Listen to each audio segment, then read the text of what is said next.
મોટો પ્રશ્ન છે। જી, શું નામ તમારું? હું એડવોકેટ નરેન્દ્રકુમાર નકુમ આમ આદમી પાર્ટીમાંથી વોર્ડ નંબર 8માં ચૂંટણી લડી રહ્યો છું। અત્યારે જે તમે ચૂંટણી લડી રહ્યા છો એના વિશે તમે શું કહેશો?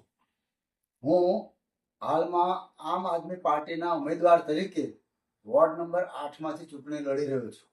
મને મારી પાર્ટી એટલે કે આમ આદમી પાર્ટીએ એમ કહેલું કે તમે જો ચૂંટણી લડવા માંગતા હો તો અમે તમને ટિકિટ આપવા તૈયાર છીએ। આ સંજોગોમાં મેં કહ્યું કે મને થોડીક વહેલા ટિકિટની જો સગવડ કરે તો હું મારા વિસ્તારના બધા પ્રશ્નો જોઈ શકું।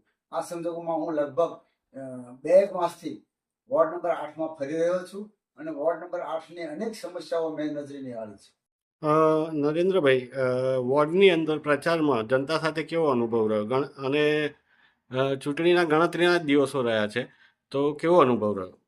હું છેલ્લા 2 માસથી મારા વોર્ડમાં જ ફરી રહ્યો છું, ત્યારે મારા વોર્ડમાં તો એટલી બધી સમસ્યાઓ છે। આમ તો આખા નડિયાદમાં સમસ્યાઓથી ભરપૂર છે, પણ વોર્ડ નંબરના જે કંઈ 8ના રસ્તાઓ છે એ ઉબડ-ખાબડ છે અને ખાસ કરીને તો જે કાંસનો મોટો પ્રશ્ન છે, જે મધર ટેરેસા, ખુશ્બુ પાર્ક, નવરંગ સોસાયટી, આ બધી જે સોસાયટીઓ છે એ કાંસની ઉપર જ આવેલી છે। અને મેં તો હું આટલા વર્ષથી 40 વર્ષથી નડિયાદમાં રહું છું, ત્યારે મેં જ્યારે આ કાંસની સ્થિતિ જોઈ ત્યારે મને ખરેખર બહુ આશ્ચર્ય થયું કે આ લોકો આટલી બધી સારી સારી સોસાયટીઓ આ કાંસમાં કેવી રીતે રહી શકતા હશે। કારણ કે કાંસ એવો છે કે આમાં ગમે તે છોકરું રમતું ગયું હોય તો ગબડી પડે, એટલે ખૂબ જીવના જોખમે આ લોકો ત્યાં આગળ રહે છે। તો મેં આ લોકોને કહ્યું કે ભાઈ તમે જો મને ચાન્સ આપશો અને જો હું ચૂંટાઈ આવીશ તો આ કાંસનો પ્રશ્ન પ્રથમ લઈશ। પછી રોડ રસ્તા પણ એમના એટલા જ બહુ જ ખરાબ છે કે આપણે જો રાત્રે ત્યાં જવું હોય તો આપણે અજાણ્યા માણસ હોય તો ત્યાં અંદર પ્રવેશ કરવો જ મુશ્કેલ પડે। એટલે આ સંજોગોમાં રોડનો પણ પ્રોબ્લેમ છે, ગટરમાં પણ અવારનવાર ઉભરાય છે, પાણી પણ ઓછા ફોર્સથી આવે છે। એટલે હું સમજુ છું ત્યાં સુધી જે વોર્ડ નંબર 8 છે એનું ઓરમાયું વર્તન હોય એવું મને લાગે છે। તો મને જો વોર્ડ નંબર 8માં હું ચૂંટાઈશ તો હું એ લોકોની સમસ્યાઓ ઝડપથી હલ કરીશ। ખેડા જિલ્લામાં આમ આદમી પાર્ટીની આ શરૂઆત કહેવાય, શું કહેશો?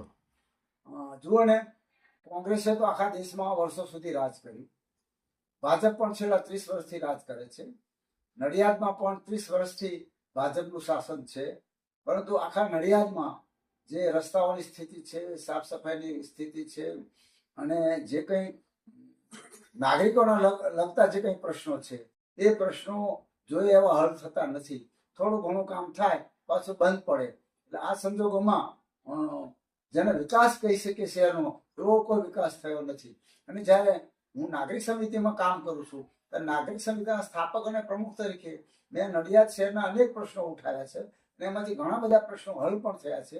એટલે આ સંજોગોમાં મને એમ થયું કે મારે કાઉન્સિલર તરીકે હવે કામ કરવું જોઈએ, તો હું ચૂંટાઈશ તો કાઉન્સિલર તરીકે સારામાં સારું કામ કરીશ।